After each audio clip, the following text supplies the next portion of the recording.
Vamos a dar inicio a la segunda unidad que nos ocupa en el presente módulo. La unidad 2 contempla los temas de la promesa de celebrar un contrato.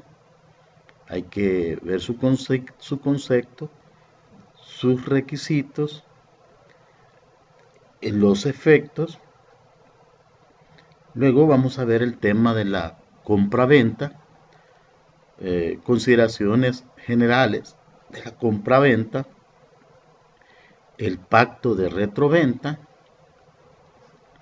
otros pactos accesorios, la cesión de derechos, la permuta, qué es la permuta, el arrendamiento, qué es el contrato de arrendamiento, el mandato, qué es el mandato, el comodato o préstamo de uso, el mutuo o préstamo de consumo, que es el contrato de mutuo, el depósito, que es el depósito.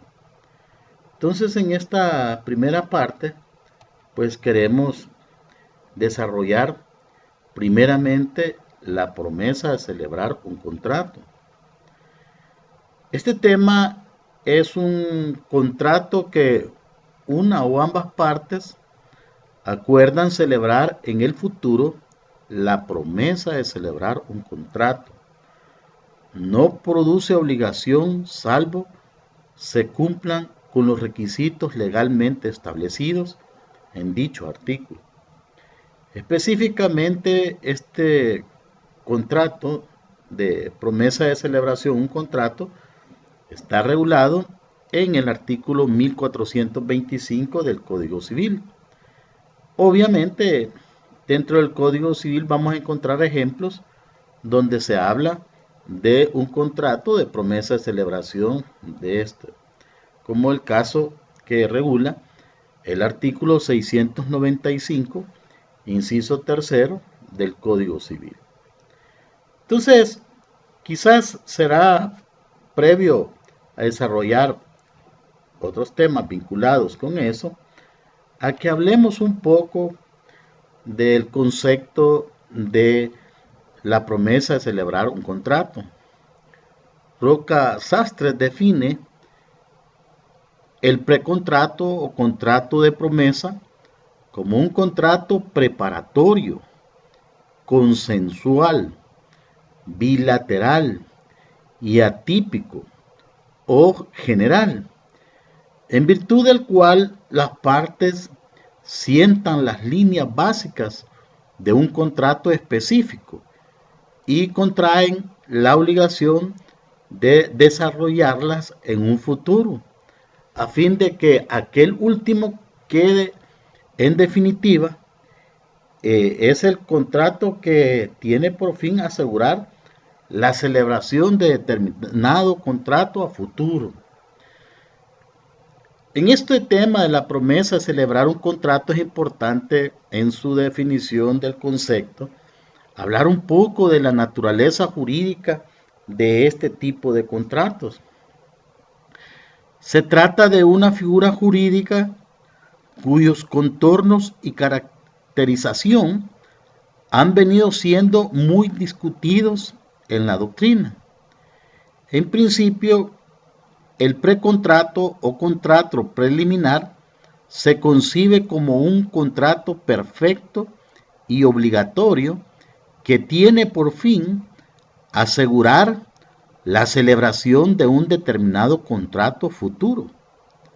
Sin embargo, frente a esta tesis que señala como objeto del mismo una obligación de hacer, la de celebrar un contrato futuro, se dio posteriormente otro enfoque a la institución, siendo interesantes al respecto la tesis de Roca Sastre y la teoría de Castro, Roca Sastre, que define el precontrato o contrato de promesa como un contrato preparatorio, consensual, bilateral y atípico o general, en virtud del cual las partes sientan las líneas básicas de un contrato específico y contraen la obligación de desarrollarlas en el futuro, a fin de que aquel último quede en definitiva completo y concluso. Roca Sastre considera que en el precontrato no se trata de un contrato que promete otro contrato, sino de un contrato base, en el cual las partes prometen su actividad dirigida al desenvolvimiento necesario para su conclusión definitiva. En el precontrato se convienen de momento unas bases contractuales, dejando para después su desarrollo. De Castro, sin estar de acuerdo con la construcción doctrinaria de Roca, llega a la conclusión bastante semejante.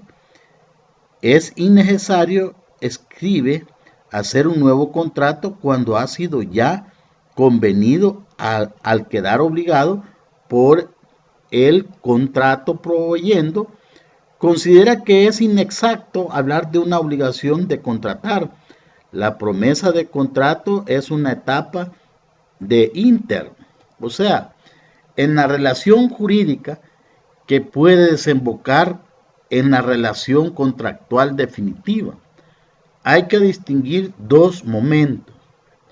El primer momento es la promesa de contrato, en la que se conviene el contrato proyectado y se crea la facultad de exigirlo, que funciona con cierta independencia en cuanto tiene su propia causa. La exigencia, el segundo punto, la exigencia de cumplimiento de la promesa que origina la vigencia del contrato que fuera proyectado. La promesa de contrato es, según esto, el convenio por el que las partes crean a favor de una de ellas, onerosa o gratuitamente, o de cada una de ellas, la facultad de exigir la eficacia inmediata de un contrato por ellos proyectado. Este tema es bien importante que lo analicemos porque se sobreentiende que cuando hablamos que el contrato es consensual, es bilateral, es bien interesante esos dos elementos, porque cuando hay ya un incumplimiento de ese contrato, puede nacer la exigibilidad del cumplimiento de ese contrato, el contrato futuro. Y ese contrato de cumplimiento futuro puede romper con la consensualidad y la bilateralidad, porque puede ser obligado a suscribir un contrato ya no con la voluntad de una de las partes.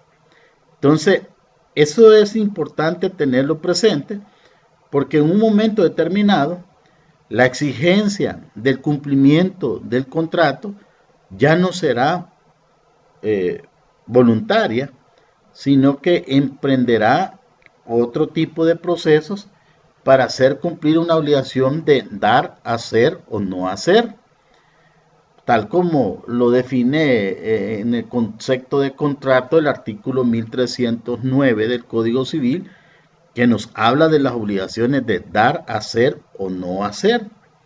Por ello, pues es importante visualizar esas interrogantes que pueden surgir para decir, bueno, ¿y aquí cómo podríamos hacer cumplir esa obligación?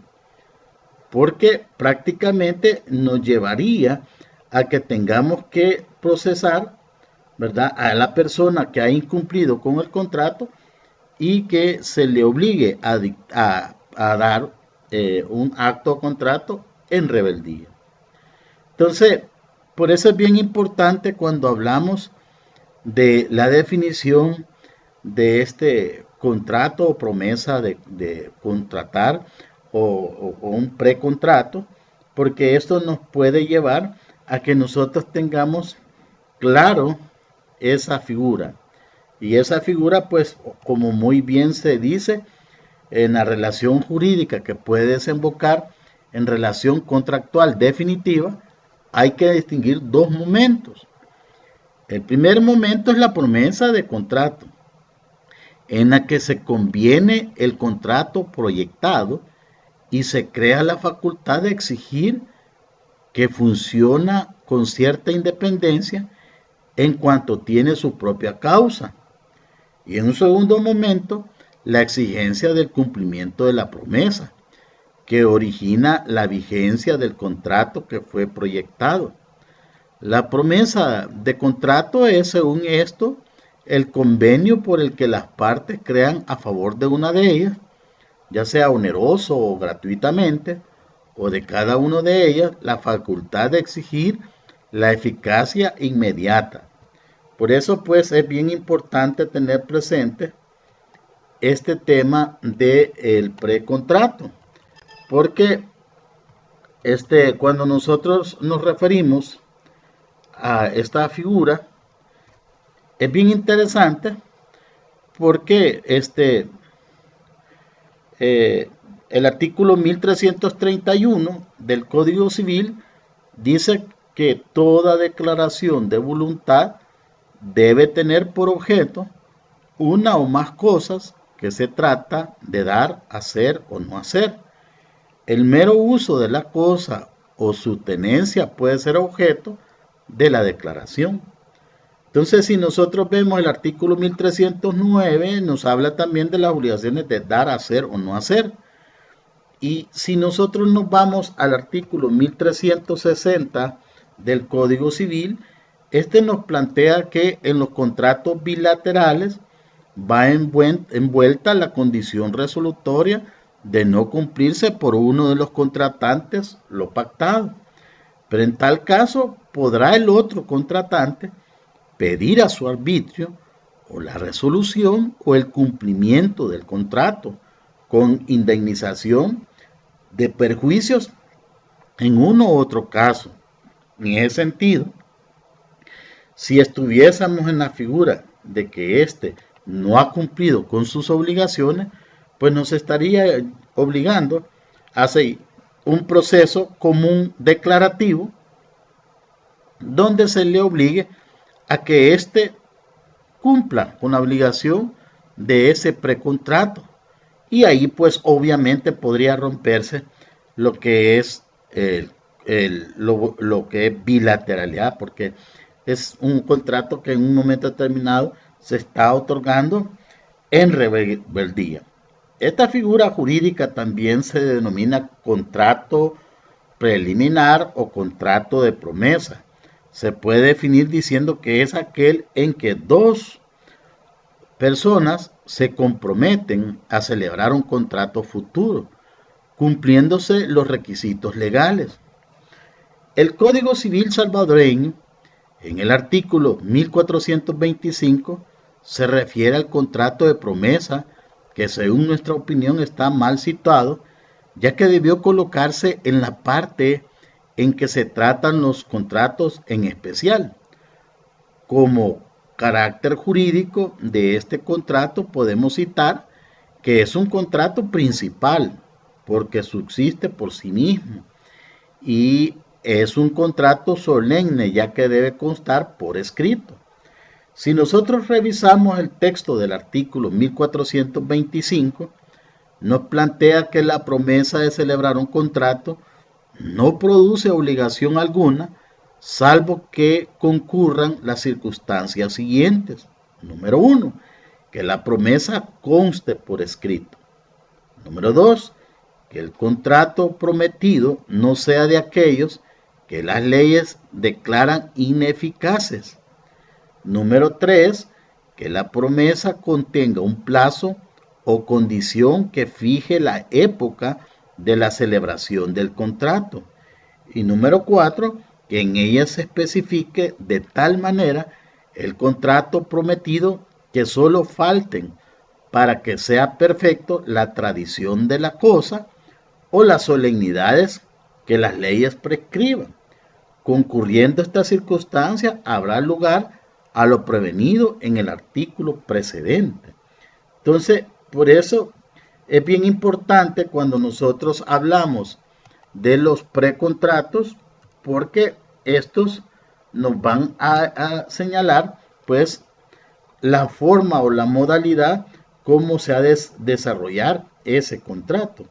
Entonces, por eso es bien importante tener presente esta figura del precontrato, pues obviamente nos va a llevar a que nosotros visualicemos la forma como se ha de cumplir ese contrato. La forma como se ha de cumplir ese contrato podría ya desbordar en violentar la libre voluntad de las partes, porque en ese sentido, pues, podría ser obligado a que cumpla con lo que se ha pactado. El artículo 1424 del Código Civil dice que si la obligación es de hacer y el deudor se constituye en mora, podrá pedir el acreedor, junto con la indemnización de mora, cualquiera de esas dos cosas a elección suya. La primera, que se apremia al deudor para la ejecución del hecho convenido. Y dos, que se autorice a él mismo para hacerlo ejecutar por un tercero a expensas del deudor. También podrá pedir que se rescinda la obligación y que el deudor le indemnice de los perjuicios resultantes de la infracción del contrato. O sea, casi tenemos lo vinculante de la condición resolutoria que nos establece el artículo 1360 del Código Civil. Entonces, quiere decir que en una primera parte podría llevarnos a que se elabore un proyecto de un contrato futuro, pero frente al incumplimiento de esa obligación, podríamos irnos a un proceso común declarativo para obligar a esta parte que cumpla con su obligación, tal como lo establece el artículo 1309, que habla de las obligaciones de dar, hacer o no hacer, y el 1331, que reitera esas obligaciones de dar, hacer o no hacer. Entonces, la pregunta es, ¿qué tipo de proceso debo de seguir? De conformidad al artículo 239, 240 del Código de Procedimientos Civiles y Mercantiles, esta pues sería un proceso común declarativo donde el juez le obligue a cumplir la obligación a esta persona. Pero también es importante que visualicemos que tendría que discutirse en un proceso contencioso cuáles son las obligaciones que tendría esta persona por haber incumplido ese contrato. Por lo tanto, en la definición de este contrato vemos esos aspectos.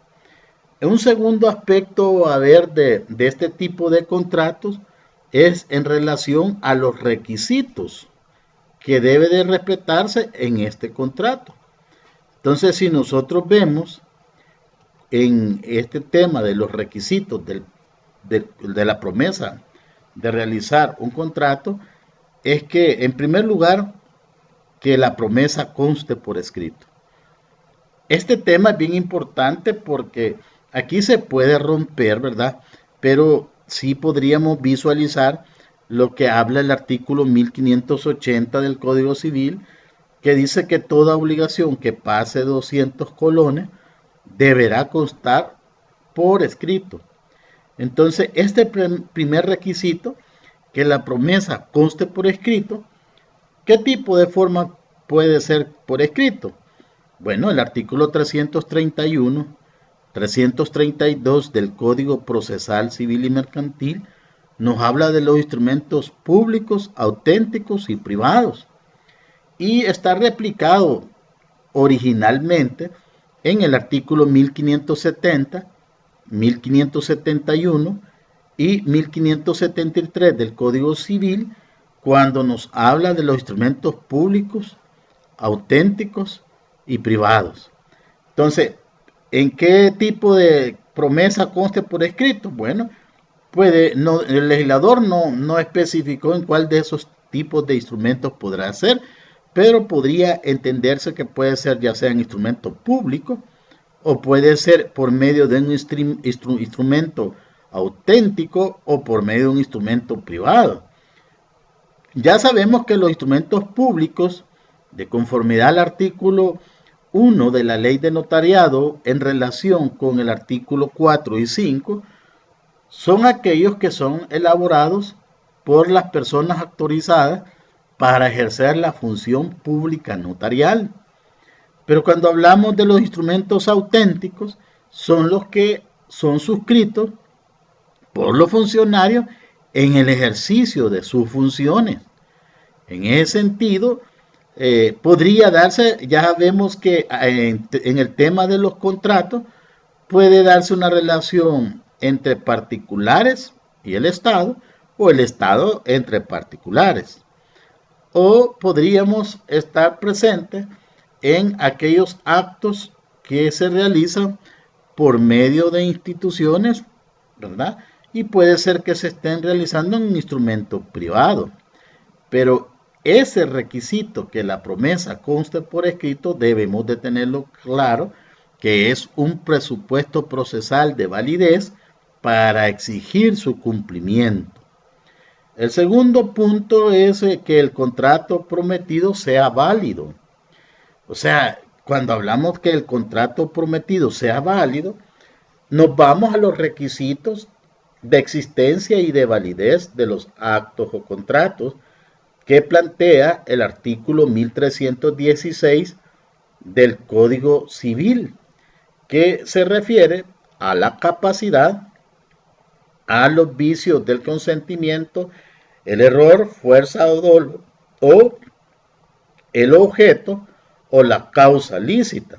O sea que el contrato prometido sea válido. Primero, que no el legislador, porque no se cumplió determinado presupuesto, no lo haya sancionado con nulidad.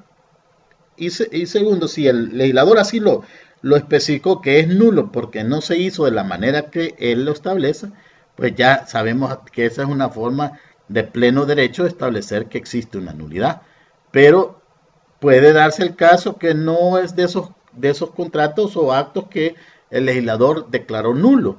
Entonces nos tocaría revisar los requisitos de existencia y de validez de los actos o contratos y obviamente calificar si ese acto o contrato es regular, irregular o es nulo o es la nada jurídica.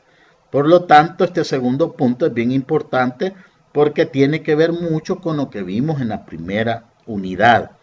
Y en ese sentido, si existiese, fíjense bien, una nulidad, obviamente esa nulidad tiene que discutirse en un proceso común declarativo.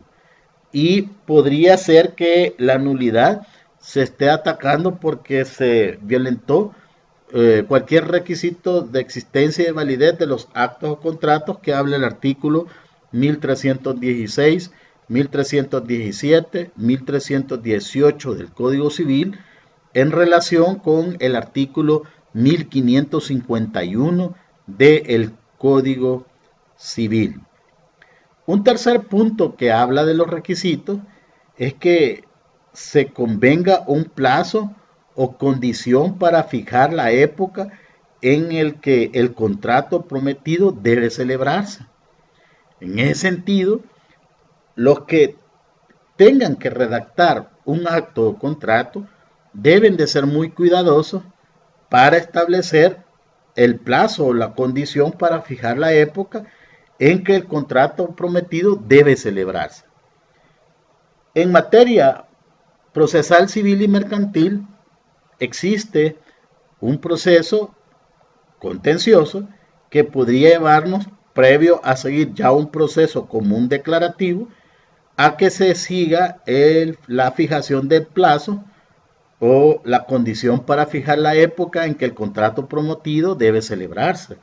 Quiere decir que si no se fijó un plazo o la condición para fijar la época en que el contrato prometido debe celebrarse, antes de seguir un proceso común declarativo para obligar que se cumpla el contrato principal, pues tendría que primero seguirse como un presupuesto procesal, un proceso común declarativo, el tema de la fijación de plazo, un proceso común declarativo. Ya una vez teniendo fijado eso, entonces tendría que esperarse el plazo del incumplimiento para proceder a seguir un proceso común declarativo si hubiese un incumplimiento de ese acto o contrato. Un cuarto punto es el que el contrato prometido se especifique de tal modo que para su perfeccionamiento falte solo la tradición de la cosa o las solemnidades legales. Ya sabemos que en todo contrato, ya sea de venta o tradición, el tema de la tradición de un bien, o sea, la figura, esa ficción jurídica que utiliza el legislador de la tradición, es una forma de hacer pasar o traspasar el dominio de una cosa, ya sea un bien mueble o inmueble. Entonces, eso podría darse el caso cuando yo me comprometo a futuro a hacerle la tradición sobre un bien mueble o inmueble. La mayoría de autores, tanto colombianos, chilenos y españoles, concuerdan con estos requisitos en sus libros y que en nuestra legislación nosotros lo tenemos especificado en el artículo 1425 del Código Civil, los requisitos para hacer cumplir un contrato de promesa de celebración de contrato. Eso es bien importante. También es importante ver los efectos de los contratos que se prometen a futuro. Cuando la obligación es de hacer y el deudor está en mora, podrá pedir cualquiera de estas dos cosas: que se apremie al deudor para la ejecución del hecho convenido. ¿Qué quiere decir eso? Que si esa persona no ha cumplido con su obligación, como presupuesto procesal de ejercicio de la acción o pretensión para que éste cumpla con su obligación, es importante apremiarlo al deudor para la ejecución del hecho convenido. Esto podría tener dos fórmulas, ¿verdad? Una que podría ser que por escrito se le haya premiado que cumpla las obligaciones, y la dos es que se siga unas diligencias previas ante un juez de primera instancia para que se le apremie a que cumpla el deudor para la ejecución del hecho convenido, para poder exigir su obligación de cumplir con la obligación futura a la que se comprometió. También dentro de los efectos se habla que se autorice a él mismo para hacerlo ejecutar por un tercero o a expensas del deudor. O sea, dependiendo la naturaleza de la obligación que deba de realizarse, así podría ser la carga procesal o la obligación que éste cumpla para que se dé por satisfecho de ese contrato de promesa. Esto pues nosotros podemos verlo que está regulado prácticamente en el artículo 1424 del Código Civil, que establece que si la obligación es de hacer y el deudor se constituye en mora, podrá pedir el acreedor, junto con la indemnización de la mora, cualquiera de estas dos cosas a la elección suya. Una, que apremia al deudor para ejecutar del hecho convenido, y dos, que se le autorice a él mismo para hacerlo ejecutar por un tercero a expensas del deudor. Acá podríamos poner tal vez un ejemplo, ¿verdad? De, por ejemplo, desmembración de un inmueble, Obviamente ahí habrá que nombrar un notario, podrá nombrarse peritos agrimensores para efectos de determinar la porción. Entonces podría ser que se le dé la carga para que posteriormente a futuro se cumpla con la obligación de esa porción. También podrá pedir que se rescinda la obligación y que el deudor indemnice de los perjuicios resultantes de la infracción del contrato.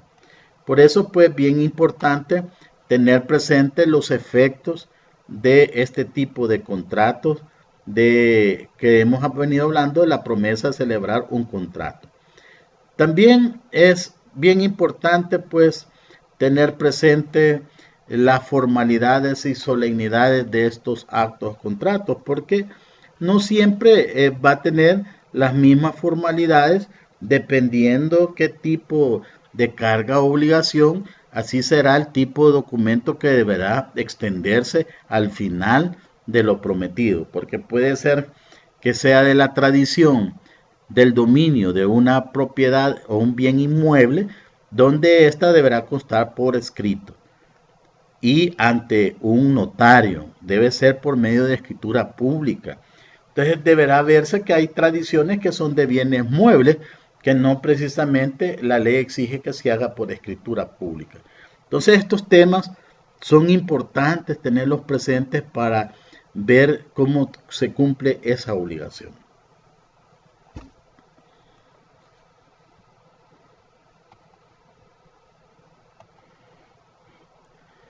En este apartado vamos a hablar del tema de la compraventa. Algunas consideraciones generales de la compraventa. El concepto. En los contratantes, uno se obliga a entregar la cosa y la otra a pagar el precio. Los elementos y las formas y los requisitos de este tipo de contratos. Aquí es importante que nosotros veamos en nuestro Código Civil cómo desarrolla el tema de la compraventa.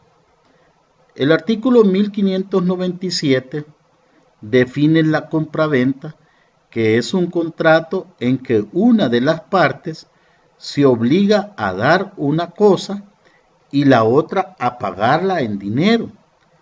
Aquella se divide, aquella se dice vender y esta comprar. El dinero que el comprador da por la cosa vendida se le llama precio. El artículo 1598 del Código Civil plantea que cuando el precio consiste parte en dinero y parte en otra cosa, se entenderá permuta si la cosa vale más que el dinero y venta cuando el dinero sea igual o mayor que el valor de la cosa.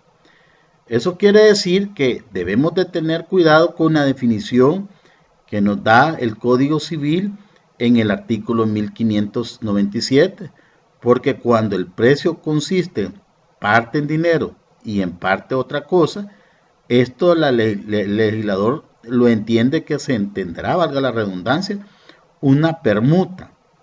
Si la cosa vale más que el dinero y venta cuando el dinero sea igual o mayor que el valor de la cosa. Entonces, este tema es, si se puede decir, la base para comenzar a hablar de la compraventa. En el capítulo 1 del Código Civil nos habla de la capacidad para el contrato de venta. Específicamente en el artículo 1599 dice que son hábiles para el contrato de venta todas las personas que la ley no declara inhábiles para celebrar o para celebrar todo contrato. Este artículo es bien importante, ¿verdad? Porque aquí le deberíamos de relacionar el artículo 1316, numeral primero, que se refiere a la capacidad. Igual el artículo 1317 1318, que nos habla de quienes son incapaces. Entonces, eso significa que en este tipo de compraventa siempre tenemos que verificar la capacidad de una persona para poder contratar. Asimismo, cuando nosotros nos vamos al artículo 1600, este es un ejemplo en el cual el legislador de pleno derecho declara que puede existir una nulidad de un contrato cuando dice: es nulo el contrato de venta entre el padre o madre y el hijo que está bajo la patria potestad del uno o del otro. Este es un ejemplo en el cual que por ministerio de ley el legislador de un solo lo declara nulo. Obviamente que puede darse el caso que tengan que seguirse un proceso común declarativo para declarar esa nulidad. Las nulidades tienen que ser declaradas por un juez, tal como lo establece el 1551 y siguientes del Código Civil. El artículo 1601 establece en el Código Civil que se prohíbe a los administradores de establecimientos públicos vender parte alguna de los bienes que administran y cuya enajenación no está comprendida en sus facultades administrativas ordinarias, salvo el caso que expresa autorización de la autoridad competente. Esto obviamente pues tenemos que tener cuidado porque inclusive en la ley presupuestaria se establecen requisitos para poder vender bienes muebles o inmuebles que pertenecen al Estado. E igual sucede con el artículo 1552 del Código, del 552 del Código Civil, que nos establece en el 552 los requisitos para poderse dar una venta de bienes muebles que pertenecen al Estado. Entonces, este artículo 1601 hay que tomarlo muy en cuenta al momento que se quiera, si se puede redactar y hacer una compraventa para ver si este tipo de bienes tienen autorización para poder realizar dicha venta. Y obviamente tiene que tener todos los procedimientos que el Código Civil o la ley presupuestaria establece para la autorización de una venta de un bien mueble, ¿verdad? O que son bienes públicos. Igual, el artículo 1602 del Código Civil plantea que al empleado público se prohíbe comprar los bienes públicos o particulares que se vendan por su ministerio, y a los jueces, abogados, procuradores o secretarios los bienes en cuyo litigio han intervenido y que se vendan a consecuencia del litigio, aunque la venta se haga en pública subasta. Este artículo es bien importante tomarlo en cuenta porque también hay prohibiciones, ¿verdad? Para que en un momento determinado cada una de estas personas que menciona el artículo 1602 pueda participar en una compraventa. En el caso de los jueces y los secretarios, también la ley orgánica tiene algunos señalamientos al respecto para que estos no puedan participar en ventas donde ellos se ven vinculados. Eso es bien importante tomarlo en cuenta para efectos de... también el artículo 1603 del Código Civil, o sea, el artículo 1603 del Código Civil, nos habla que no es ilícito a los tutores, curadores, comprar parte alguna de los bienes de sus pupilos, sino con arreglo a lo prevenido en el título de la administración de los tutores o curadores. Entonces, este podría ser como el ejemplo de un padre de familia que administra los bienes de su hijo. Si es menor de edad, lógicamente tendría que tener una autorización de parte del juez para poderse realizar esa venta. El artículo 1604 del Código Civil nos plantea que los mandatarios y los síndicos de los concursos están sujetos en cuanto a la compra-venta de cosas que hayan de pasar por sus manos en virtud de estos encargados a lo dispuesto en el artículo 1904.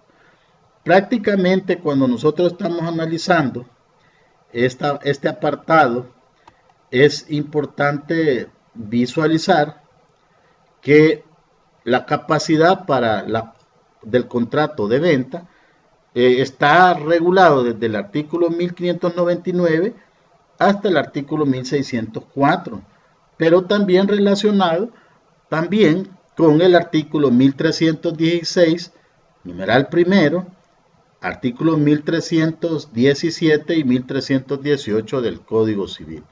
O sea, ahora que ustedes son estudiantes o en futuro sean notarios o jueces o abogados, que sean tutores, curadores o que administren bienes de personas que no tienen capacidad para representarse por sí mismos, si ustedes no tienen la autorización legal, no puede realizarse este acto o contrato.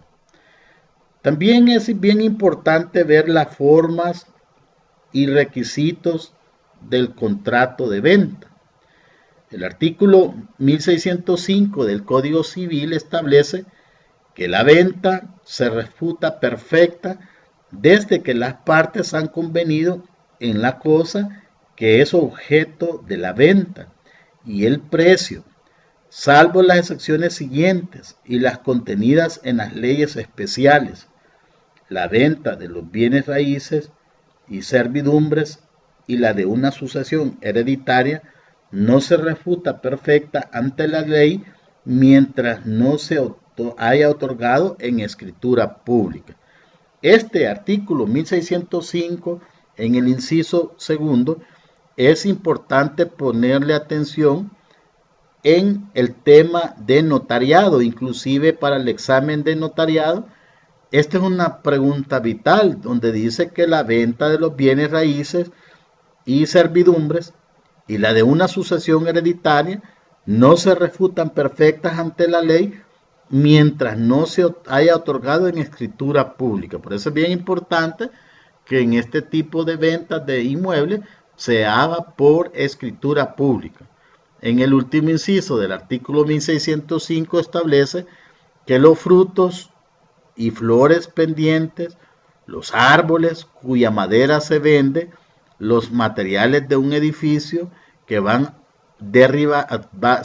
derribarse, los materiales que naturalmente adhieren al suelo, como piedras y sustancias minerales de toda clase, no están sujetos a esta excepción.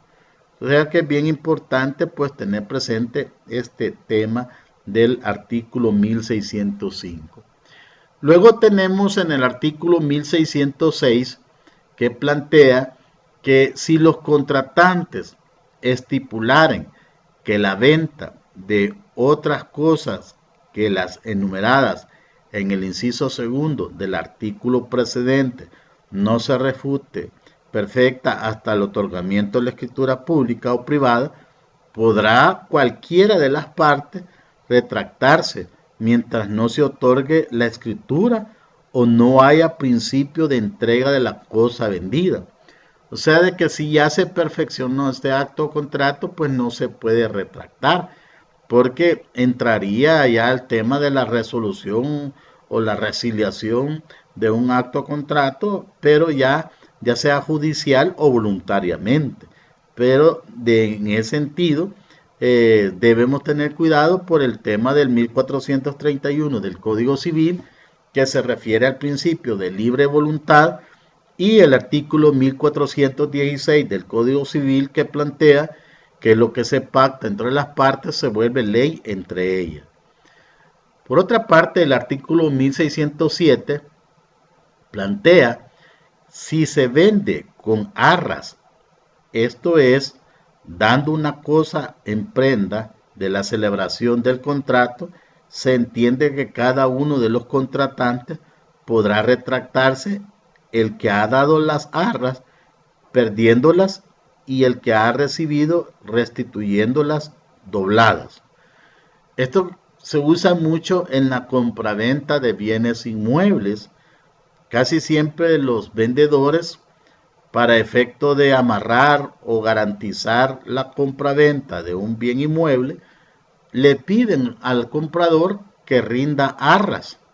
¿Y en qué consiste eso? Bueno, pues dar una cantidad significativa que se pacta entre las partes para que el otro no se retracte, pues, y si se retracta, pues perderá las arras, y si quiere que le devuelvan las arras, pues tendría que restituyéndolas dobladas, ¿verdad?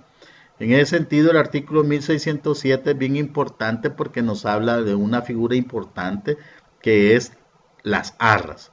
Las arras es una especie de garantizar o amarrar un negocio, pero no precisamente para que se perfeccione, porque puede darse el caso de que no se llegue a consolidar la compraventa.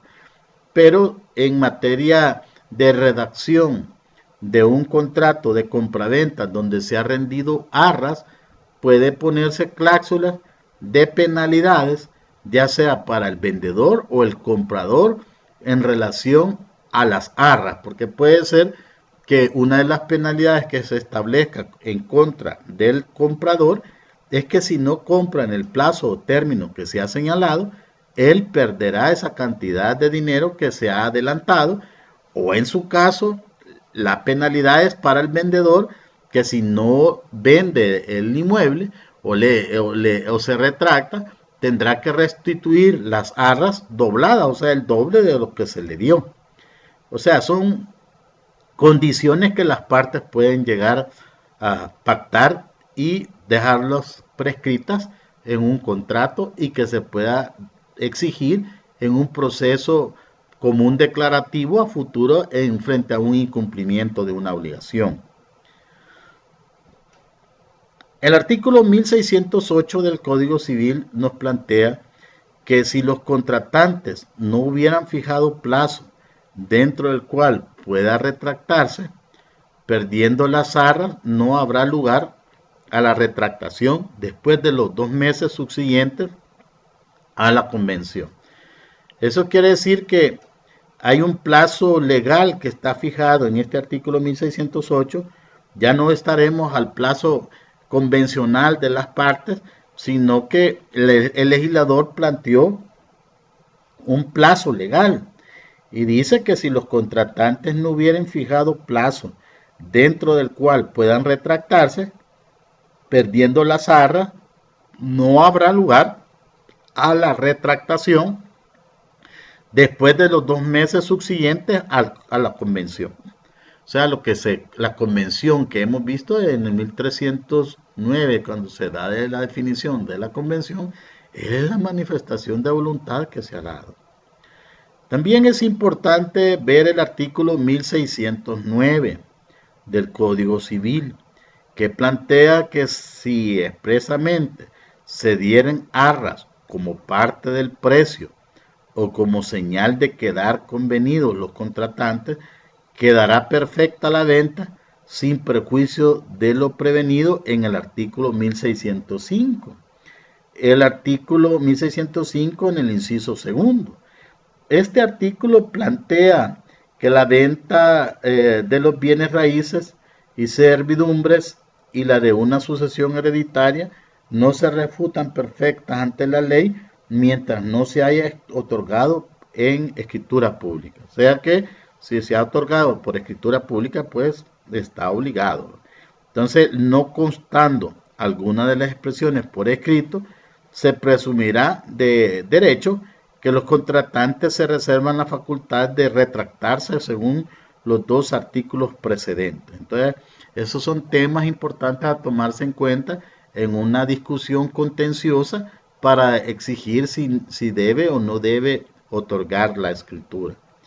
El artículo 1610 del Código Civil nos plantea que los impuestos fiscales o municipales, las costas de la escritura y de cualquier otra solemnidad de la venta serán de cargo del vendedor, al menos de pactarse otra cosa. El testimonio de la escritura lo pagará el comprador, salvo estipulación contraria. Esto es bien importante tenerlo presente porque cuando se está haciendo una escritura de compra-venta, este artículo ya determina cargas o obligaciones tanto para el comprador como para el vendedor.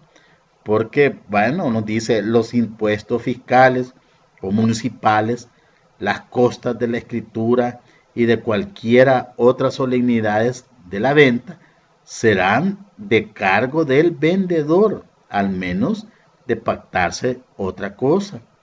Y el inciso segundo del 1610 dice, el testimonio de la escritura lo pagará el comprador, salvo estipulación contraria.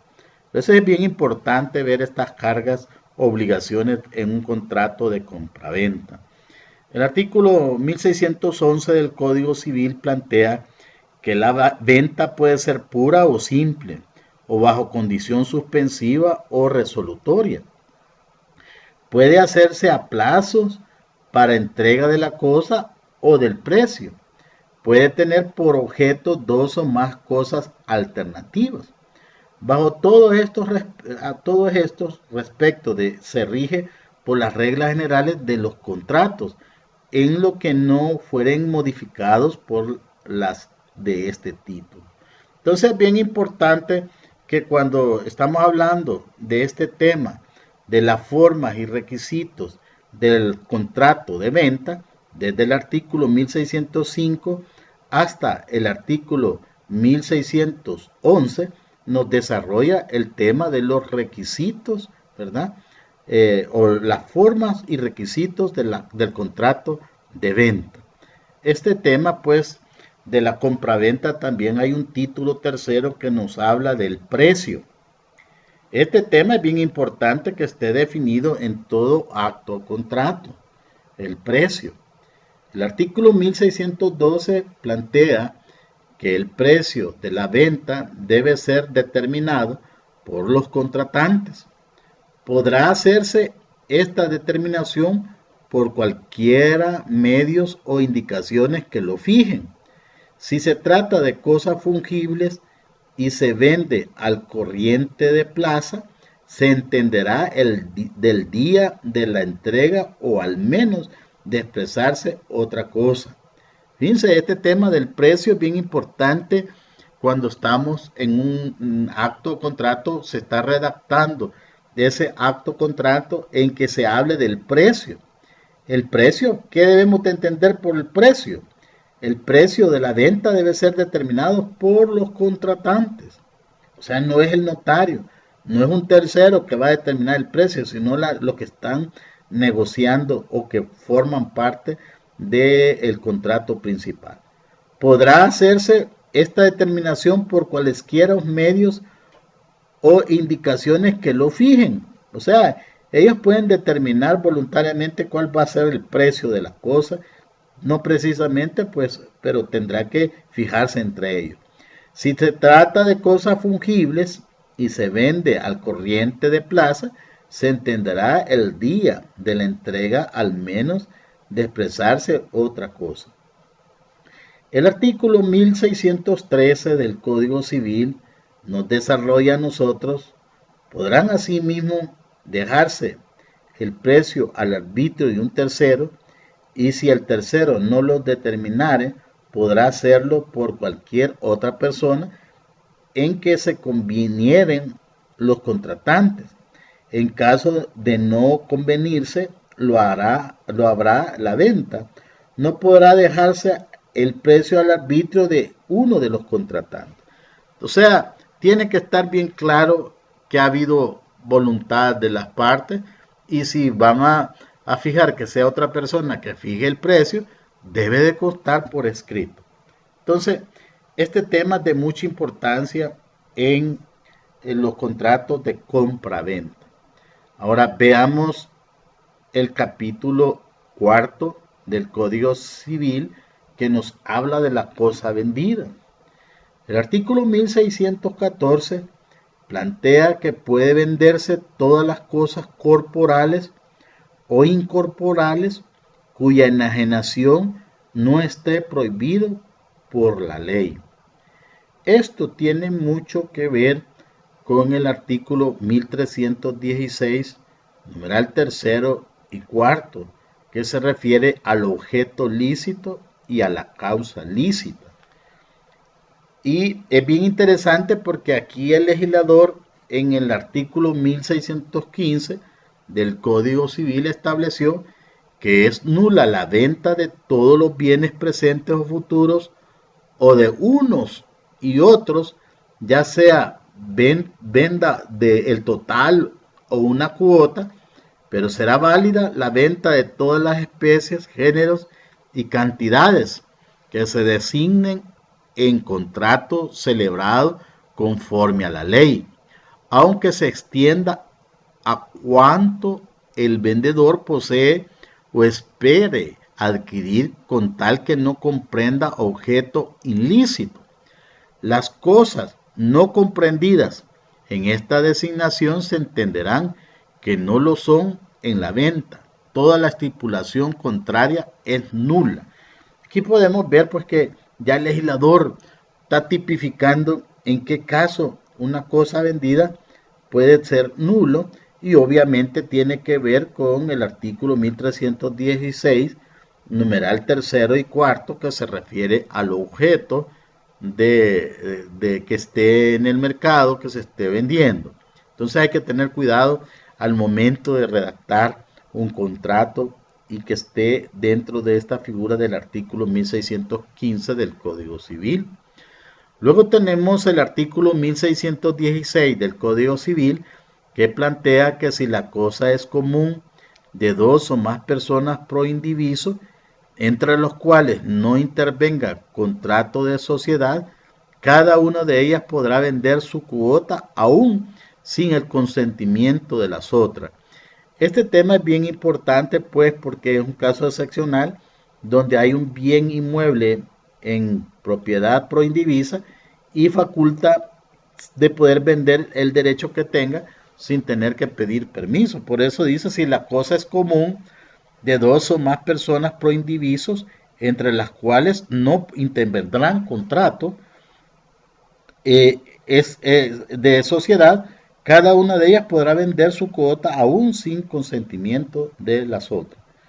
Así también podemos visualizar el artículo 1617, que plantea que la venta de cosas que no existen, pero se espera que existan, se entenderá hecha bajo condición de existir, salvo que se exprese lo contrario o que por la naturaleza del contrato aparezca que se compró a la suerte. Este tema pues es bien importante tenerlo presente. El artículo 1618 plantea que la venta de una cosa que al tiempo de perfeccionarse el contrato se supone existen y no existen, no produce efecto alguno. Si faltaba una parte considerable de ella al tiempo de perfeccionarse el contrato, podrá el comprador a su arbitrio desistir del contrato o darlo por subsistente, abonando el precio a justa tasación. El que vendió a sabiendas lo que en él todo o en parte considerable no existía, resarcirá los perjuicios al comprador de buena fe. El artículo 1619 plantea que la venta de cosa ajena produce entre las partes las obligaciones propias de la compraventa. Este tema es bien importante en la práctica forense, ¿verdad? porque la venta de cosa ajena produce entre las partes la obligación propia de la compraventa, o sea, la venta de cosa ajena es válida, salvo los casos contemplados en los artículos 1622 y 1623 de este código. El comprador tiene derecho, aún contra el vendedor de buena fe, a la resolución del contrato, y si creía que las cosas pertenecían al vendedor, también a la indemnización de daños y perjuicios. O sea que si alguien de mala fe vendió un bien que no le correspondía, podrá aplicarse desde el punto de vista civil el artículo 1619, pero eso no obsta pues que puede ser que caiga en un delito, ¿verdad? Como podría ser una estafa y que sea procesado por haber engañado, pero ya eso sería entre el comprador y el vendedor, y el titular del derecho pues podría pedir la resolución del contrato donde se le han violentado sus derechos. La compraventa de cosa propia no vale. El comprador tiene derecho a la devolución del precio. Entonces, por eso es bien importante ver este tema, ¿verdad? Porque nos permite a nosotros tener una concepción de que la venta de cosa ajena, mientras no se refute o no se alegue, esa es válida. El artículo 1620 del Código Civil nos plantea que los frutos naturales pendientes al tiempo de la venta y todos los frutos, tanto naturales como civiles, que después produzcan la cosa, pertenecerán al comprador, al menos que se haya estipulado entregar la cosa al cabo de cierto tiempo o en el evento de cierta condición, pues en estos casos no pertenecerán los frutos al comprador, sino vencido el plazo o cumplida la condición. Todo lo dicho en este artículo puede ser modificado por estipulaciones expresas de los contratantes. En el capítulo quinto del Código Civil se habla de los efectos inmediatos del contrato de venta. En el artículo 1621 nos plantea que si alguien vende separadamente una cosa a dos personas, el comprador a quien se le ha hecho la tradición será preferido al otro si ha hecho la tradición a los dos, aquel que quien se haya hecho primero será preferido. Y si ninguno se ha hecho, el título más antiguo prevalecerá. Este artículo es bien importante, el artículo 1621, desde el punto de vista registral. Hay principios que rigen al derecho registral. Uno de ellos es el principio que dice primero en tiempo, primero en derecho. Y también se habla de que si la tradición no ha sido inscrita en el registro, pues el dominio no ha sido traspasado. Pero veamos el ejemplo típico en este tipo de contratos, los efectos inmediatos del contrato de venta. Es que pareciera que con esos principios registrales, el que no fue a inscribir en tiempo su propiedad ya perdió todo derecho. Y al contrario, el artículo 1621 da el derecho de poder pedir la nulidad de ese acto o contrato y que se tenga como válido el acto o contrato que se hizo con él. Por eso cuando dice, si alguien vende separadamente una cosa a dos personas, el comprador a quien se haya hecho la tradición será preferido al otro. Si ha hecho la tradición a los dos, aquel a quien se le haya hecho primero será preferido. Y si a ninguno se ha hecho, el título más antiguo prevalecerá. Este artículo es bien importante en la práctica forense de el que ha sido engañado, si se puede decir, o estafado, y que le vendieron a él primero y en la tarde vendieron otra vez el bien inmueble. Entonces le da el derecho de perseguir y pedir la nulidad de ese acto y poder adquirir la propiedad en su beneficio. El artículo 1622 del Código Civil plantea que la venta de cosa ajena ratificada después por el dueño confiere al comprador los derechos de tal desde la fecha de la venta. O sea que si alguien vendió un bien inmueble que no le pertenecía, pero a futuro el verdadero dueño ratifica esa venta, se sanea la venta y ya no da derecho a perseguirse la nulidad porque la parte que le afecta pues ha decidido pues darlo por subsanado. El artículo 1623 del Código Civil plantea que vendida y entregada a otra una cosa ajena, si el vendedor adquiere después el dominio de ella, se mirará al comprador como verdadero dueño desde la fecha de la tradición. Por consiguiente, si el vendedor la vendiere a otra persona después de adquirido el dominio, subsistirá el dominio de ella en al primer comprador. O sea, el artículo 1623 nos plantea que vendida y entregada a otra una cosa ajena, si el vendedor adquiere después el dominio de ella, se mirará al comprador como verdadero dueño desde la fecha de la tradición. ¿A qué se refiere eso? Bueno, el vendedor al momento de la venta no tenía derecho de venderlo, pero a futuro adquirió el dominio, ya sea que le pagó al verdadero dueño la propiedad, entonces a la persona que éste le vendió ilegalmente, tácitamente pasaría a ser el verdadero dueño sin más discusión alguna. Por consiguiente, si el vendedor la vendiera a otra persona después de adquirir el dominio, subsistirá el dominio de ella en el primer comprador. O sea, la persona que compró engañada y este en el futuro adquirió el dominio verdadero, pero no solo se la vendió a él, sino que se la vendió a otro, este que compró primero tiene derecho a perseguir la resolución de ese acto o contrato.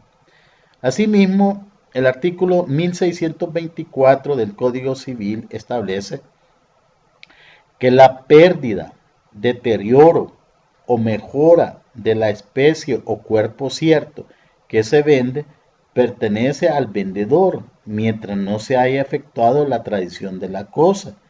Si la cosa es de las que ordinariamente se venden al peso, cuenta o medida, la pérdida, deterioro o mejora pertenecerá al vendedor mientras no se haya efectuado la pesa, cuenta o medida. O sea, es un caso que hay que tomar en cuenta.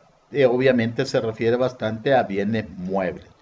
El artículo 1625 del Código Civil establece si avenidos vendedor o comprador en el precio señalar el día para el peso, cuenta o medida y el uno y el otro no compareciere en él, será este obligado a resarcir al otro los perjuicios que de su negligencia resultare y el vendedor o comprador que no faltó a la cita podrá, si le conviene, desistir del contrato. Esto pues obviamente pues tendrá que analizarse bajo las reglas del artículo 42 también del Código Civil. El artículo 1626 establece que si se estipula que la venta a prueba se entiende no haber contrato mientras el comprador no declare que le agrada la cosa de que se trate y la pérdida, deterioro o mejora pertenecen entre tanto al vendedor, sin necesidad de estipulación expresa, se entiende hacerse a prueba de la venta de todas las cosas que se acostumbra el vendedor de este modo. Esto tiene que ver mucho con los usos y costumbres que plantea el artículo 2 del Código Civil. En el capítulo sexto del Código Civil nos habla de las obligaciones del vendedor y primeramente la obligación de entregar. El artículo 1627 nos habla las obligaciones del vendedor se reducen en general a dos: la entrega o tradición y saneamiento de la cosa vendida. La tradición se sujeta a las reglas dadas en el título sexto del libro segundo. El artículo 1628 del Código Civil establece, volviendo al capítulo sexto del Código Civil, que nos habla de las obligaciones del vendedor, primeramente de las obligaciones de entregar.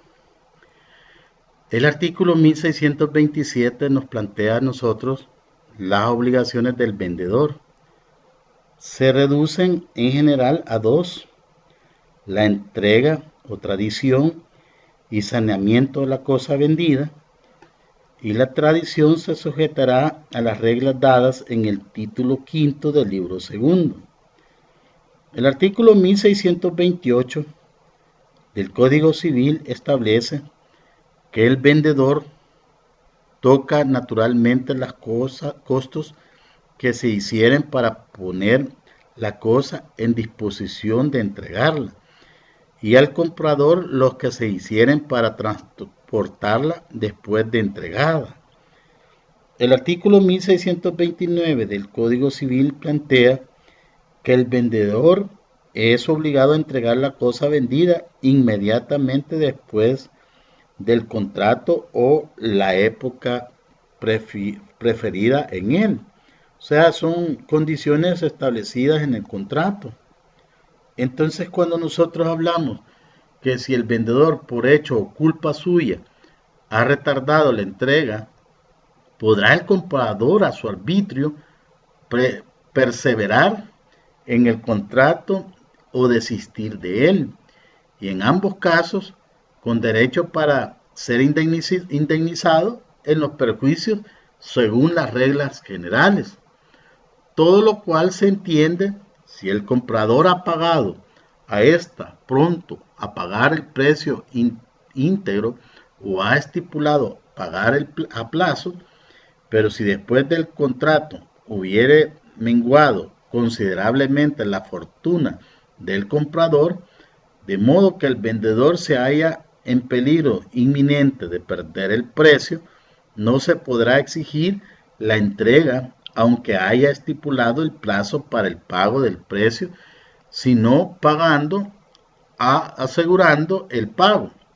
Si el comprador, de conformidad al artículo 1630 del Código Civil, si el comprador se constituye en mora de recibir, abonará al vendedor el alquiler de los almacenes, graneros o vasijas en que se contenga lo vendido, y el vendedor quedará encargado del cuidado ordinario de conservar la cosa, y solo será ya responsable del dolo o de la culpa grave. El artículo 1631 del Código Civil establece que el vendedor está obligado a entregar lo que reza el contrato. O sea, si ya se pactó, pues si no, pues puede ser inclusive demandado por daños y perjuicios. El artículo 1632 del Código Civil dice que la venta de una vaca, yegua u otra hembra comprende naturalmente la del hijo que lleva en el vientre o que amamanta, pero no la del que puede pacer y alimentarse por sí sola. El artículo 1633 del Código Civil establece que en la venta de una finca se comprenden naturalmente todos los accesorios que según los artículos 561 y siguientes se refutan inmuebles. Y el artículo 1634 del Código Civil plantea que un predio puede venderse con relación a su cabida o como una especie de cuerpo cierto. Se vende con relación a su cabida cuando el precio se refiere a la unidad de medida o a un número de unidades, salvo que las partes declaren que no entienden hacer diferencia en el precio, aunque la cabida real resulte mayor o menor que la cabida que reza el contrato. Este artículo 1634 es bien importante cuando dice que se compra como una especie cuerpo cierto. En los bienes inmuebles se puede ver muy esa práctica, que puede ser de que le dice que le vende bajo las reglas de cuerpo cierto y que el inmueble pues no ha sido medido, y puede ser que tenga menos de una manzana o más de una manzana, pero al momento de que se compra, ambos se, o sea, pierden sus derechos de poder exigir el uno por el otro. Por ejemplo, si sale de más, el otro no podría estarle alegando que le tiene que pagar por el resto que le hace falta. Y el otro, si dice que es menos, pues tampoco le puede reclamar eso a la parte contraria. Entonces, la compraventa en el artículo 1635 nos habla si se vende el predio con relación a su cabida y la cabida real fuere mayor que la cabida declarada, deberá el comprador aumentar proporcionalmente el precio, salvo que el precio de la cabida que sobre el alcance o más de una décima parte del precio de la cabida real, pues en este caso podrá el comprador a su arbitrio o aumentar proporcionalmente el precio o desistir del contrato. Y si desiste, se le resarcirán los perjuicios según las reglas generales. Y si la cabida real es menor que la cabida declarada, deberá el vendedor complementarla. Y si esto no le fuere posible o no se le exigiere, deberá sufrir una disminución proporcional del precio. Pero si el precio de la cabida que falte alcanza a más de una décima parte del precio de la cabida completa, podrá el comprador a su arbitrio o aceptar la disminución del precio o desistir del contrato que en los términos del presente inciso. O sea, de que este artículo 1634, si por el consentimiento o la voluntad de las partes de contratar se digiere que lo compra como cuerpo cierto, entonces en este caso no se podría aplicar este artículo 1635 porque se renuncia tácitamente a eso. Y si no se dijo, entonces sí tendrá que complementarse lo que falte o que esté de más. El artículo 1636, el artículo 1636 del Código Civil establece que si el predio se vende como un cuerpo cierto, no habrá derecho por parte del comprador ni del vendedor para pedir rebaja o aumentar el precio, sea cual fuere la cabida del predio. Sin embargo, si se vende con señalamiento de linderos, estará obligado el vendedor a entregar todo lo comprendido en ellos, y si no pudiere o no se le exigiere, se observará lo prevenido en el inciso segundo del artículo precedente. Entonces, estos son casos bien importantes que deben dejarse claros en todo acto de compraventa. El artículo 1637 nos habla de las acciones dadas en los dos artículos precedentes, expiran en el cabo de un año contado desde la entrega. O sea de que si no se vendió bajo cuerpo cierto y apareciese que había una porción de más o de menos, las partes para poder exigir ese derecho va a caducar en un año. Si no lo exigen en ese año, pues la venta quedó perfecta en esa manera. El artículo 1638 del Código Civil nos habla que las reglas dadas en los artículos referidos se aplican a cualquier todo o conjunto de efectos o mercadería. O sea, está para todos los tipos de contratos, ya sea de bienes muebles o inmuebles. Es importante ver el capítulo séptimo del Código Civil que se refiere a la obligación de saneamiento, primeramente en el saneamiento por evicción. Este tema es importante tenerlo presente porque muchas veces se hacen ventas que están viciadas y que se ha escondido un defecto del bien que se está vendiendo. Entonces, esto pues dará derecho a la obligación de saneamiento, primeramente el saneamiento por evicción. Entonces, el artículo 1639 nos habla a nosotros, ¿verdad? Específicamente y dice que la obligación de saneamiento comprende dos objetos: amparar al comprador en el dominio y posesión práctica de la cosa vendida y responder de los defectos ocultos de esta, llamados vicios reinhibitorios. Esto consiste, pues, obviamente, que debe de sanearse una venta que esté viciada.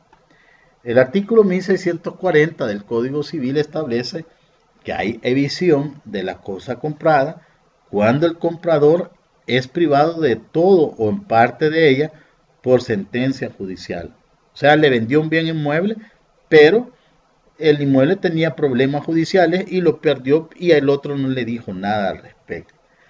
El artículo 1641 del Código Civil plantea que el vendedor es obligado a sanear al comprador todas las evisiones que tengan una causa anterior a la venta, salvo o cuando se haya estipulado lo contrario. O sea que si le explicó que tenía ese problema y él, no obstante a esa explicación, dice que va a comprar, no puede estar reclamando a futuro derechos. El artículo 1642 del Código Civil establece que la acción de saneamiento se intentará contra todos los herederos del vendedor, pero cada uno de estos es responsable solamente a por rata de sus cuotas hereditarias. La misma regla se aplica a los vendedores que por un solo acto de venta hayan enajenado las cosas. Este artículo 1642 tiene que ver mucho con la forma como se acepta herencia. Cuando se acepta herencia, dice que se acepta con beneficio de inventario y sin beneficio de inventario. Entonces, si es con beneficio de inventario, lógicamente que se perseguirá a los herederos en la porción que le correspondiera a cada uno de ellos. Y si es sin beneficio de inventario, pues podría perseguirse aún hasta los bienes de los herederos. El artículo 1643 del Código Civil plantea: aquel quien se demanda una cosa comprada podrá intentar contra el tercero de quien su vendedor la hubiera adquirido la acción de saneamiento que contra dicho tercero competiría el vendedor, si éste hubiera permanecido en posesión de la cosa. Este artículo 1643 es bien importante replantearlo, que dice: aquel a quien se demanda una cosa comprada podrá intentar contra tercero de quien su vendedor la hubiera adquirido la acción de saneamiento que contra dicho tercero competiría al vendedor, si éste hubiera permanecido en posesión de la cosa. Entonces aquí, o sea, como que le traspasa los derechos del vendedor al comprador, si el vicio no viene solamente de él, sino que del tercero, y el otro no pidió que se le hubiera saneado por evicción, no se le hubiera saneado, entonces este le da el derecho de poder perseguir en manos que sea del tercero.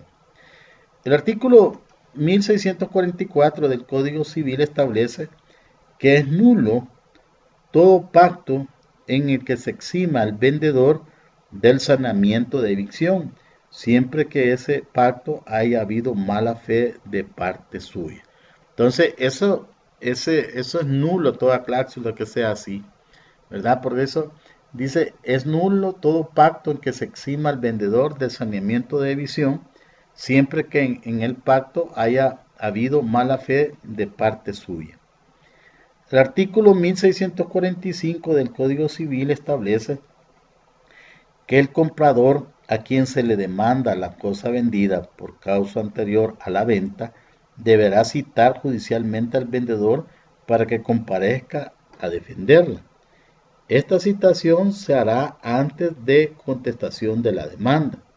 Si el comprador omitiere citarle y fuere evicta la cosa, el vendedor no será obligado al saneamiento. Y si el vendedor citado no compareciere a defender la cosa vendida, será responsable de la evicción, al menos que el comprador haya dejado de oponer alguna defensa o excepción suya y por ello fuere evicta la cosa. Entonces, el artículo 1645 nos está hablando de un presupuesto procesal previo para darle trámite a una demanda.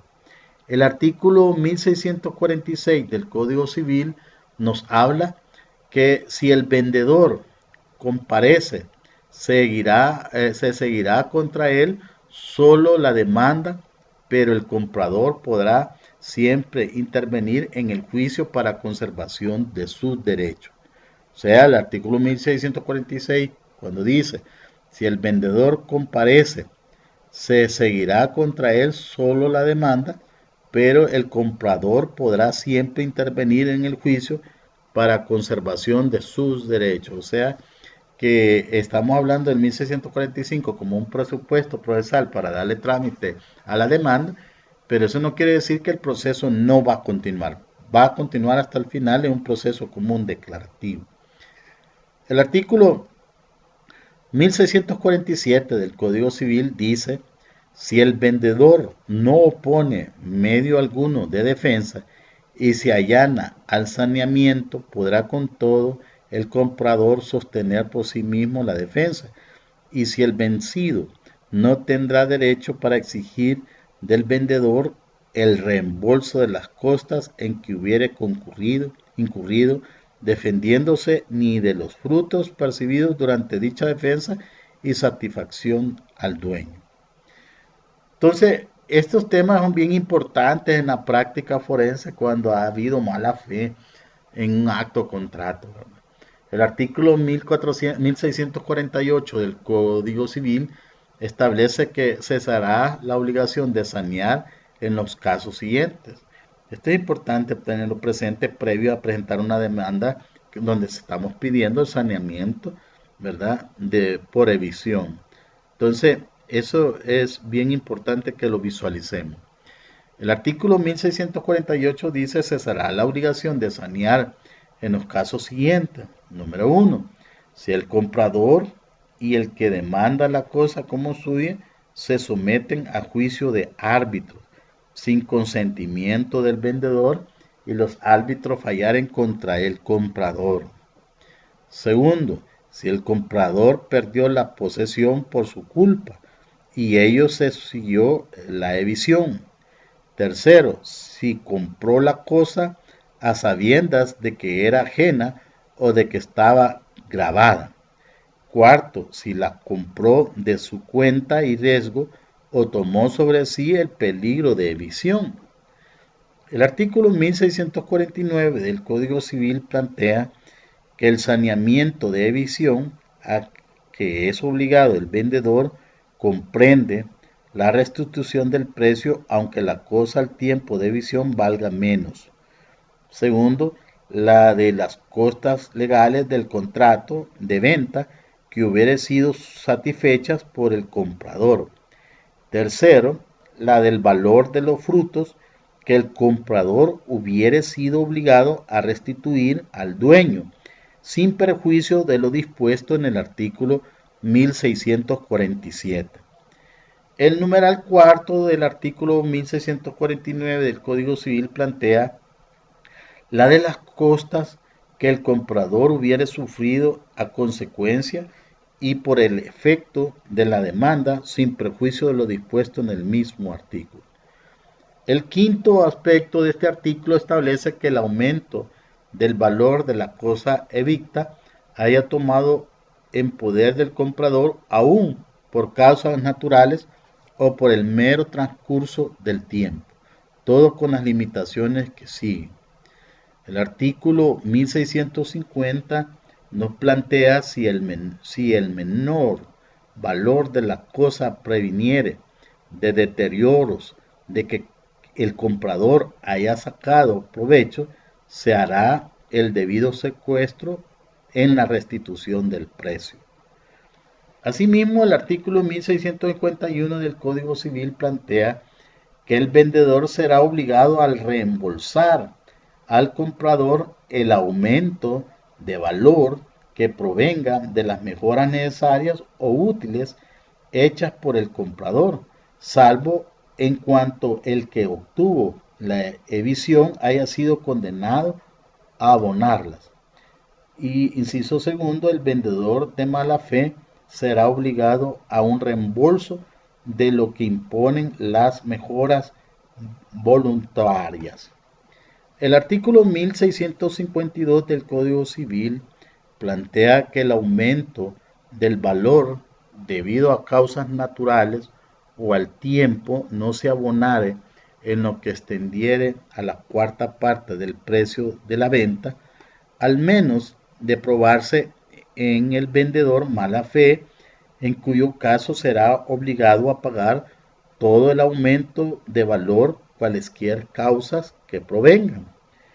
Igual el artículo 1653 del Código Civil establece que en las ventas forzadas y apropiaciones hechas por autoridad de la justicia, el vendedor no es obligado por causa de la evicción que sufriere la cosa vendida, sino a restituir el precio que haya producido la venta.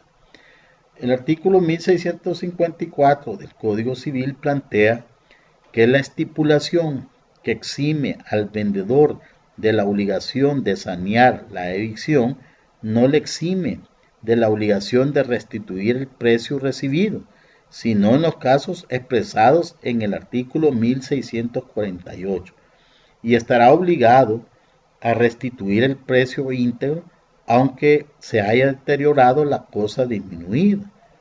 De cualquier modo su valor aún por hecho o negligencia del comprador, salvo en cuanto éste haya sacado provecho del deterioro.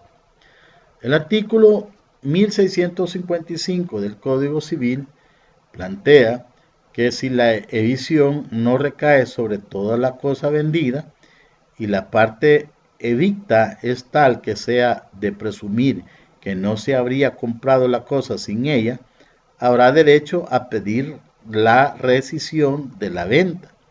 En virtud de esta rescisión, el comprador será obligado a restituir al vendedor la parte no evicta, y para esta restitución será considerado como poseedor de buena fe, al menos de prueba contraria. El vendedor, además de restituir el precio, abonará el valor de los frutos que el comprador hubiere sido obligado a restituir con la parte evicta, y todo otro prejuicio que de la evicción resultare el comprador.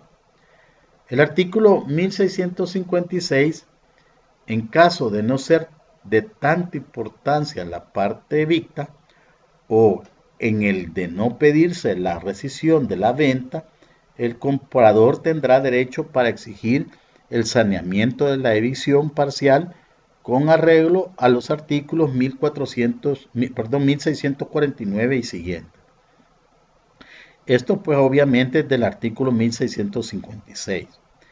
El artículo 1657 del Código Civil establece que si la sentencia negare la evicción, el vendedor no será obligado a la indemnización de los perjuicios que la demanda hubiere causado al comprador, sino en cuanto a la demanda fuere imputable al hecho o culpa del vendedor. El artículo 1658 establece la acción de saneamiento por evicción prescribe en 4 años, más por lo tocante al solo restitución del precio, prescribe según las reglas generales. Se contará el tiempo desde la fecha de la sentencia de evicción o si ésta no hubiera llegado a pronunciarse desde la restitución de la cosa. Este tema es bien importante por el tema de la caducidad de la acción, porque el 1658 le está planteando que la acción de saneamiento por evicción prescribe en 4 años. No es caducidad, sino que es prescripción.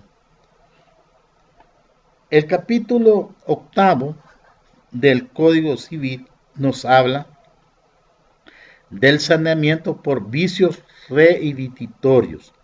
Hemos hablado en primer punto de la obligación del saneamiento, primeramente en el saneamiento por evicción. Y ahora pues vamos a hablar del saneamiento por vicios reinciditorios. Hay que saber diferenciar entre lo que son los vicios reinciditorios y que es sanear por evicción. Casi pareciese que es lo mismo, pero son dos cosas bien distintas.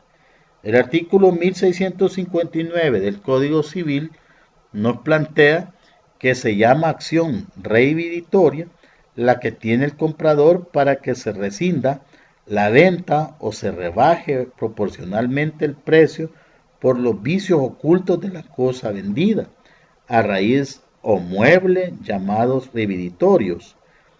El artículo 1660 del Código Civil plantea que son vicios reinciditorios los que reúnen las calidades siguientes. 1. Haber existido al tiempo de la venta. 2. Ser tales que por ellos la cosa vendida no sirva para su uso natural o solo sirva imperfectamente, de manera que sea de presumir que conociéndolos el comprador no hubiera comprado o la hubiera comprado mucho menos precio. Y tercero, no haberlos manifestado el vendedor y ser tales que el comprador haya podido ignorarlos sin negligencia grave de su parte, o tales que el comprador no haya podido fácilmente conocerlos en razón de su profesión u oficio. El artículo 1661 del Código Civil plantea: si se ha estipulado que el vendedor no estuviese obligado al saneamiento por los vicios ocultos de la cosa, estará sin embargo obligado a sanear aquellos de que tuvo conocimiento y de que no dio noticia al comprador. Es importante este artículo en la práctica forense, que aunque pareciese que no tuviese obligación, sí existe una obligación cuando no se los manifestó. El artículo 1662 del Código Civil establece que los vicios reinciditorios dan derecho al comprador para exigir la rescisión de la venta o la rebaja del precio según mejor le pareciera. El artículo 1663 del Código Civil plantea que si el vendedor conocía los vicios y no los declaró, o si los vicios eran tales que el vendedor haya debido conocerlos por razón de su profesión o oficio, será obligado no solo a la restitución o la rebaja del precio, sino a la indemnización de perjuicios. Pero si el vendedor no conocía los vicios, ni eran tales que por su profesión o oficio debieron conocerlos, solo será obligado a restituir o la rebaja del precio. Luego tenemos el artículo 1664 que plantea que si la cosa viciosa ha aparecido después de verificada la tradición, no por eso venderá al comprador el derecho de que hubiera tenido a la rebaja del precio, aunque la cosa haya aparecido en el poder y por su culpa. Pero si ha aparecido por un efecto de vicio inherente a ella, se seguirán las reglas del artículo precedente. Las partes, en el artículo 1665 del Código Civil plantea que las partes pueden por el contrato hacer reinciditorios los vicios que naturalmente no lo son. El artículo 1666 del Código Civil plantea que vendiéndose dos o más cosas juntamente, sea que se haya ajustado un precio por el conjunto o por cada una de ellas, solo habrá lugar a la acción reincidiatoria por la cosa viciosa y no por el conjunto, al menos que aparezca que no se había comprado el conjunto sin esa cosa, como cuando se compra un tiro yunta o pareja de animales o un juego de muebles.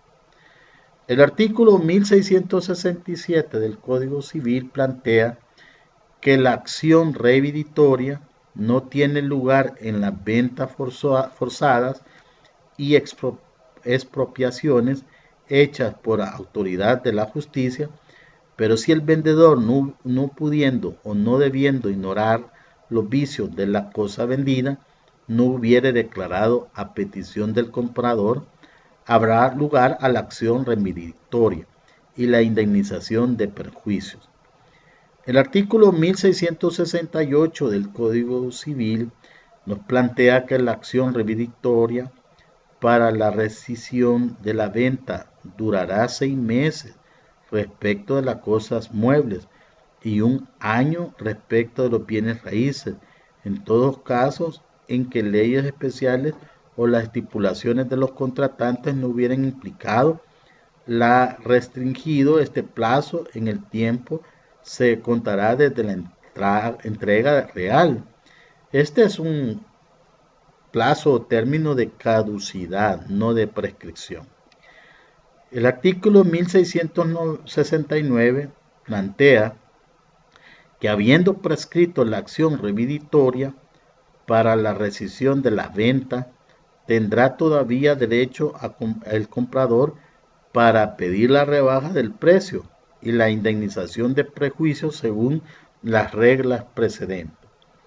El artículo 1670 del Código Civil plantea que si los vicios ocultos no son de la importancia que se expresa en los numerales 2 del artículo 1660, no tendrá derecho el comprador para la rescisión de la venta, sino solo para la rebaja del precio. Luego tenemos el artículo 1671 del Código Civil que plantea que la acción para pedir rebaja del precio, sea en el caso del artículo 1669 o en el del artículo 1670, prescriben en 1 año para los bienes muebles y 18 meses para los bienes raíces. El tiempo se contará desde la entrega real. Es importante visualizar que en este capítulo pues se habla en algunos casos claramente de la prescripción y en otros no da tema de prescripción. Entonces, el artículo 1672 nos plantea que si la compra se ha hecho para remitir la cosa al lugar distante, la acción de rebaja de precio prescribirá en 1 año contado desde la entrega al consignatario, con más el término del emplazamiento que corresponde a la distancia. Pero será necesario que el comprador en el tiempo intermedio entre la venta y la remesa haya podido ignorar el vicio de la cosa sin negligencia de su parte. Este capítulo pues han sido muy importante por los dos temas que hemos visto, que es el saneamiento por evicción y lo que es el saneamiento por vicios reviditorios. Estos dos temas en la práctica forense se da mucho, por eso es bien importante manejarlos. Ahí en el capítulo 9 del Código Civil, que se refiere a las obligaciones del comprador, establece en el 1673 la principal obligación del comprador es la de pagar el precio convenido, o sea, tiene que pagarlo. El artículo 1674 habla del precio deberá pagarse en el lugar y el tiempo estipulados, o en el lugar y el tiempo de la entrega, no habiendo estipulación de contrario. Con todo, si el comprador fuere turbado en la posesión de la cosa probare, que existe contra ella una acción real de que el vendedor no la haya dado noticias antes de perfeccionarse el contrato, podrá depositar en el precio con autoridad de la justicia y durará el depósito hasta que el vendedor haga cesar la turbación o afiance las resultas del juicio. El artículo 1675 del Código Civil establece que si el comprador estuviere constituido en mora de pagar el precio en el lugar y tiempo dichos, el vendedor tendrá derecho para exigir el precio o la resolución de la venta con resarcimiento de perjuicios en uno u otro caso. Artículo 1676 plantea que la cláusula de no transferirse el dominio sino en virtud de la paga del precio no producirá otro efecto que el de la demanda alternativa enunciada en el artículo precedente, y pagando el comprador el precio subsistirá en todo caso las enajenaciones que hubiere hecho de la cosa o de los derechos que hubiere constituido sobre ella en el tiempo alternativo. En el artículo 1677 plantea que la resolución de la venta por no haberse pagado el precio dará derecho al vendedor para retener las arras o extinguirlas dobladas, y además para que se le restituyan los frutos ya en su totalidad, si ninguna de las partes del precio se le hubiere pagado, ya en la proporción que corresponda a la parte del precio que no hubiera sido pagada. El comprador a su vez tendrá derecho para que se le restituya la parte que hubiere pagado el precio. Para el abono de las expensas del comprador y los deterioros al vendedor, se consideran al primero como poseedor de mala fe, a menos que pruebe haber sufrido en su fortuna y sin culpa de su parte menoscabo tan grandes que la haya hecho imposible cubrir lo pactado. Artículo 1678. La resolución por no haberse pagado el precio no da derecho al vendedor contra terceros poseedores, sino conformidad al artículo 1361 y 1362 del Código Civil. Si en la escritura de venta se expresa haberse pagado el precio, no se admitirá prueba alguna en contrario, sino la nulidad o falsificación de la escritura, y solo en virtud de esta prueba habrá acción contra terceros poseedores. Con eso pues hemos desarrollado todo el tema que se refiere a la compraventa en el Código Civil según nuestro Código Civil. Pero obviamente hay que hacer como un análisis ya conclusivo de las consideraciones generales de la compraventa. La compraventa en los contratantes, se obliga a entregar la cosa y la otra a pagar el precio. Los elementos, forma y requisitos. Los elementos requieren de dos partes, un comprador y un vendedor. Cuando hablamos de la capacidad, pues podrá realizarse todas las personas legalmente autorizadas para obligarse. Prohibiciones de comprar, estas prohibiciones se dan por razones de moralidad social o orden público.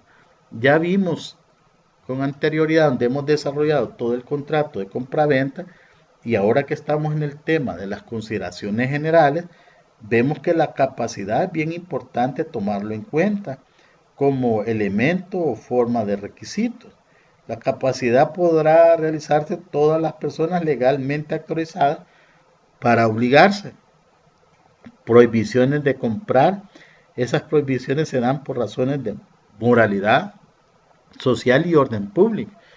Eso pues prácticamente lo hemos visto en los artículos 1316, numeral primero, del Código Civil, 1317, 1318, como también hemos visto cabal en el título de la compraventa, como los tutores, los curadores, los que están en administración de esos bienes, no podrían participar o adquirir esos bienes.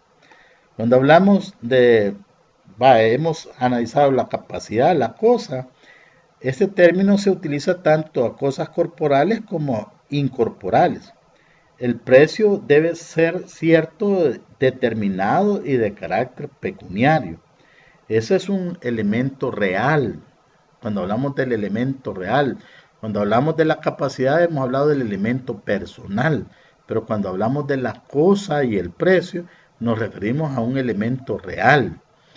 Y luego los elementos formales. La escritura pública es el requisito esencial de la compraventa, específicamente más que todo cuando nos encontramos frente a bienes inmuebles. Por tratarse de un contrato consensual se perfecciona por el mero consentimiento y no está sujeto a requisitos de forma según Castan en el libro Derecho Civil 2, Derecho a las Obligaciones y Contrato. Los efectos de las obligaciones del vendedor, obligación de entregar la cosa vendida y la obligación del saneamiento. El saneamiento de evicción y vicios ocultos. La evicción, este tipo de saneamiento, ampara al comprador ante la agresión de terceros que pretendan derechos sobre la cosa y dice que la evicción como tal es una derrota judicial sufrida por el comprador. Los vicios ocultos. No hay una definición exacta, pero tiene una serie de características. El vicio debe existir al tiempo del contrato. El vicio debe ser grave, el vicio debe ser oculto. Efectos. Recibir la cosa. El no recibir la cosa procede de la rescisión del contrato por incumplimiento. Pagar el precio es la principal obligación del comprador. Entonces, con eso pues terminamos el tema de dos grandes contratos que ha sido importante ver, la promesa de celebrar un contrato y hemos visto el tema referente a la compraventa.